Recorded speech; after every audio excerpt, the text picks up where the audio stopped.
So who do you need to show up as in order to be successful, in order to tap into your higher self? I'm a stubborn Aries. There's many things that I wouldn't do, even if it was suggested to me, because it wasn't aligned with who I am. Now, if you're in my community, if you're on my YouTube, you probably know what that is. But I am absolutely open to constantly leveling up. And to be honest, when you look at yourself and you analyze your content, you analyze the way you dress, you analyze the way you smoke, you analyze the behaviors in your life, you're going to be able to see what's holding you back.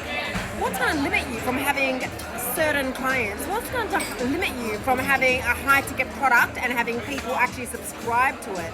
What's going to hold you back and make you lose accountability, credibility? These are the things that you need to be aware of and perhaps take action on if you are on the journey of leveling up.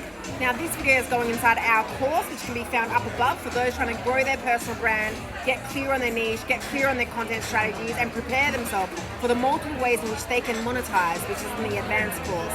So if you dare to share, comment below, letting me know what it is that you need to work on, what it is that you need to change in your life, what are some habits that you need to change.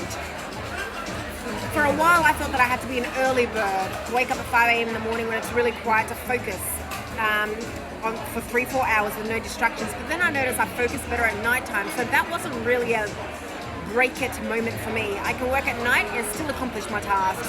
But something that I had to do was, for example, cut my claws off.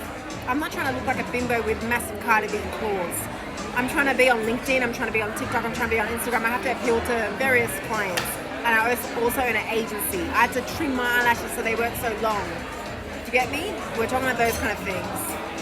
I quit smoking 2-3 years ago. It wasn't hot, holding my cigarette in videos. They're little things that you learn along the way.